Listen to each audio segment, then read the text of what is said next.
Oke, Assalamualaikum warahmatullahi wabarakatuh. Oke, hari ini malam ni sebelum saya nak buat video-video yang lain, saya nak buat satu video nak menyangkah beberapa tuduhan daripada orang bukan Islam bahawa Islam ni banyak menggalakkan benda-benda yang jahat ataupun yang ganas dan sebagainya lah. Kat sini saya akan nyatakan perbezaan antara Islam dan kitab-kitab agama lain yang tak ada. Okey. Sebenarnya dalam Al-Quran ni banyak sangat ayat-ayat yang bukan saja berkaitan dengan cerita tentang kenabian, cerita tentang apa yang ada dalam kitab-kitab dahulu, tapi juga ada menceritakan tentang akhlak-akhlak yang boleh kita jadikan panduan lah. Kalau kita tengok kitab-kitab lain ni tak banyak sangat menekankan akhlak-akhlak yang dianjurkan lah. Itu yang saya tak berapa nak faham, kenapa ada setengah non-Muslim nak anggap bahawa agama Islam ni adalah agama ciplak dan agama yang bukan daripada Allah, daripada Tuhan lah. Kalau bukan daripada Allah ataupun daripada Tuhan, kenapa ada ayat-ayat yang menganjurkan kita buat benda-benda yang baik? Okey, sebenarnya banyak ayat-ayat berkaitan dengan akhlak ni. Okey, saya akan hanya berikan beberapa contoh lah. Okey, contoh yang pertama ni ialah menunaikan janji lah. Okey, dalam surah Al-Isra ayat 34, hendaklah kamu menepati janji, sesungguhnya manusia itu akan dipertanggungjawabkan tentang janjinya. Maksudnya bila kita nak berjanji dengan orang, maksudnya kita kena tunaikan janji itulah. Sebab itu yang dianjurkan dari Islam lah. Okay, itu yang pertama. Dan yang kedua, kita ni jangan bercakap sesuatu yang kita tak tahu. Contohnya dalam surah Al-Isra ayat 36, dan janganlah kamu mengikuti apa yang kamu tidak mempunyai pengetahuan tentangnya. Sesungguhnya pendengaran, penglihatan dan hati, semuanya itu akan dipertanggungjawabkan.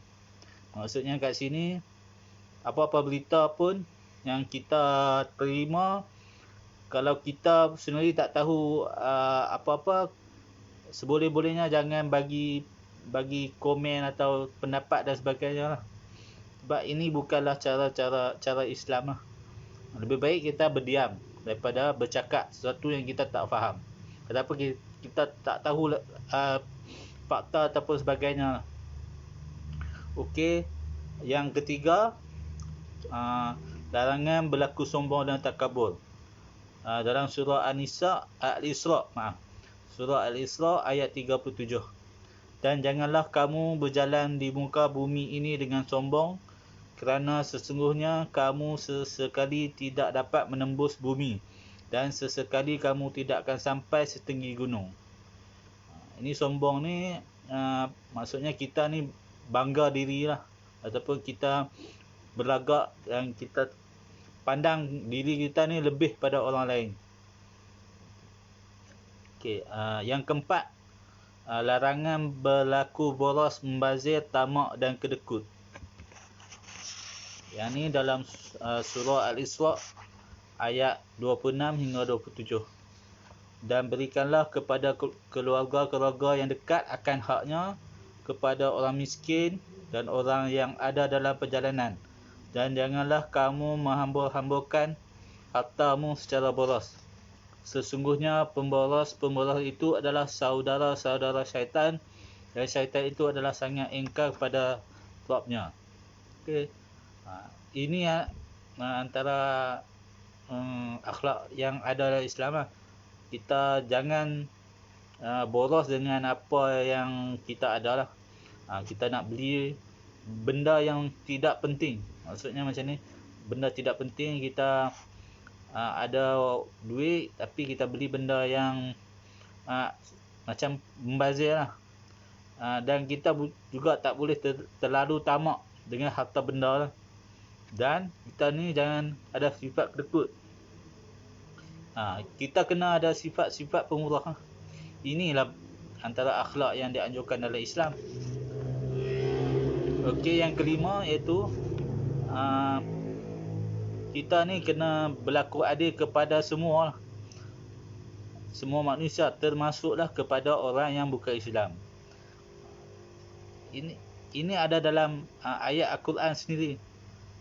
Jadi tomahan daripada orang bukan Islam bahawa Islam ni anjurkan kedanasan semata-mata tak tepat lah. Contohnya dalam surah Al-An'am ayat 152, dan apabila kamu berkata, maka hendaklah kamu berlaku adil, meskipun ia adalah kerabatmu, dan penuhilah janji Allah, yang demikian itu diperintahkan Allah kepadamu agar kamu ingat. Okey, ayat ni bukan saja kepada kita berlaku adil kepada sesama Islam saja, tapi kita kena berlaku adil juga kepada orang yang kafir lah. Kita jangan anggap bahawa orang yang bukan Islam ni tak ada hak daripada kita lah. Kita kena layan non-Muslim ni sama saja macam kita layan orang Islam yang lain. Yang keenam, iaitu kita kena membantu dalam melakukan kebaikan dan takwa. Dalam surah Al-Ma'idah ayat 2, tolong menolonglah kamu dalam kebajikan dan takwa, dan jangan tolong menolong dalam berbuat dosa dan pelanggaran, dan bertakwalah kamu kepada Allah. Islam ni, ini antara ciri-ciri yang ada dalam Islam lah. Islam lebih menekankan kita banyak membantu orang untuk melakukan kebaikan dan bertakwa. Kalau ikut agama lain ni tak peduli langsung sama ada kita ni nak buat apa pun. Kadang benda yang dilarang dalam agama pun mereka tak boleh nak bagi nasihat dan sebagainya. Tetapi ini berlainan dengan Islam lah. Kita kena saling bantu-membantu apa-apa yang baik, dan kita kena beri nasihat kalau kita nampak ada orang buat dosa lah. Ini yang tak ada dalam agama lain. Okey, yang ketujuh, kita dilarang membuat zalim lah. Dilarang membuat zalim. Contohnya dalam surah Asy-Syu'ara iaitu ayat 227. Dan orang yang zalim itu kelak akan mengetahui ke tempat mana mereka akan kembali.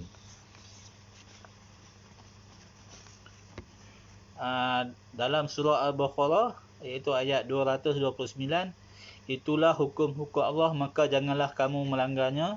Barang siapa yang melanggar hukum-hukum Allah, mereka itulah orang yang zalim. Kat sini pun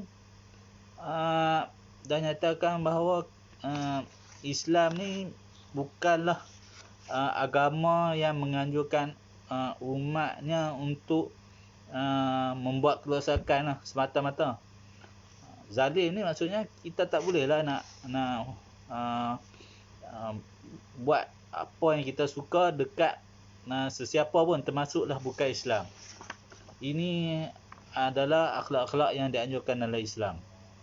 Okey, yang ke-8 iaitu kita kena sabar. Sabar ni adalah sebahagian daripada iman lah. Okey, sabar maksudnya bila kita hadapi apa-apa masalah ataupun dugaan, kita kena bersabar daripada nak marah-marah dan sebagainya. Contohnya dalam surah Ali Imran ayat 200, wahai orang yang beriman, bersabarlah kamu dan kuatkanlah kesabaranmu, dan tetaplah bersiap siaga dan bertakwalah kepada Allah supaya kamu beruntung.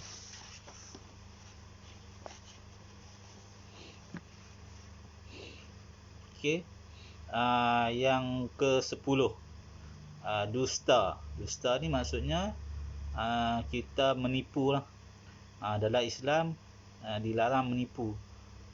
Contohnya dalam surah At-Taubah ayat 77, maka Allah menimbulkan kemunafikan pada hati mereka sampai kepada waktu mereka menemui Allah, kerana mereka telah memungkiri terhadap Allah apa yang telah mereka ikrarkan kepadanya, dan juga kerana mereka selalu berdusta.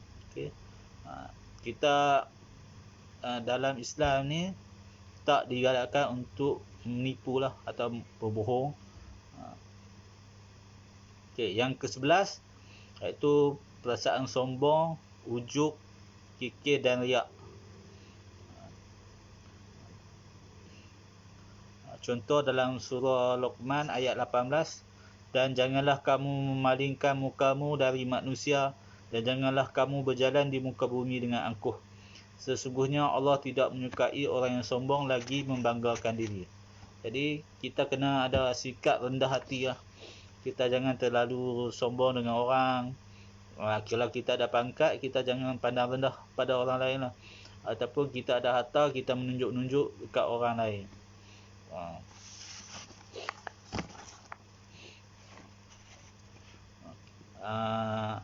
Yang ke-12 ni nampak pelik sikit lah, iaitu kita kalau nak berjalan atau bercakap tu pun ada dia punya macam panduan sendiri lah.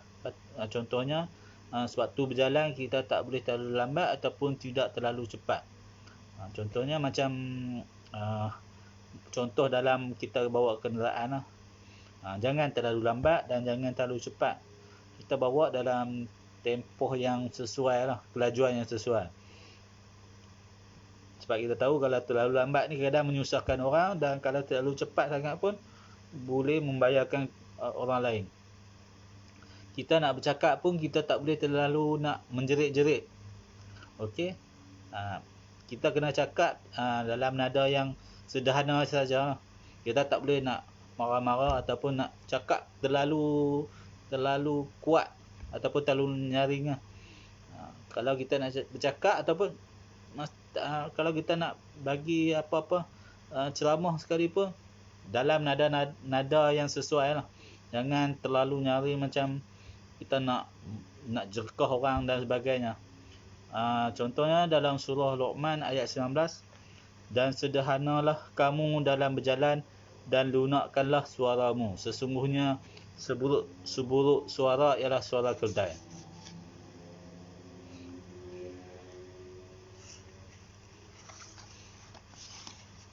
Okey, ini yang ke-15, iaitu Islam melarang umatnya berhasad dengki lah. Berhasad dengki ni maksudnya kita tak boleh kita tengok orang lain berjaya, kita tak suka, ataupun kita tengok orang lain lebih pada kita tak suka dan kita nak buat benda yang tak elok lah. Ini dalam surah Al-Hajj ayat 10, dan orang yang datang sesudah mereka iaitu Muhajirin dan Ansar, mereka berdoa, ya Rabb kami, beri ampunlah kami dan saudara-saudara kami yang telah beriman terlebih dahulu daripada kami, dan janganlah engkau membiarkan kedengkian dalam hati kami terhadap orang yang beriman. Ya Rabb kami, sesungguhnya engkau maha penyantun lagi maha penyayang. Okey, yang ke-16, kita dalam Islam ni tak digalakkan untuk menghabiskan melayan orang-orang yang jahil lah. Orang yang jahil ni contohnya kita terlalu nak ambil kisah dengan apa orang, contohnya orang bukan Islam, bukan orang Islam, orang kafir lah. Orang kafir yang nak nak menghina Islam dan sebagainya. Kita boleh buat jawapan yang biasa, yang jawapan, tetapi janganlah kita terlalu melayan diorang ni. kita bagi satu jawapan. Kalau dia orang tak terima, biar. Ini dalam surah Al-A'raf ayat 199. Jadilah engkau pemaaf dan suruhlah orang yang mengerjakan yang makruf, serta berpalinglah daripada orang jahil. Maksudnya kalau dia orang ni tak faham, kita biarkan saja. Yang ke-17 ni, Allah juga melarang kita untuk mencaci, menghina dan memperolok-olokkan antara sesama Muslim. Dalam surah Al-Hujurat ayat 11, wahai orang beriman, janganlah sekumpulan orang laki-laki merendah-rendahkan kumpulan yang lain. Boleh jadi yang ditertawakan itu lebih baik daripada mereka. Dan jangan pula sekumpulan perempuan merendahkan kumpulan lainnya. Boleh jadi yang direndahkan itu lebih baik. Dan janganlah suka mencela dirimu sendiri. Dan jangan memanggil dengan gelaran yang mengandungi ejekan.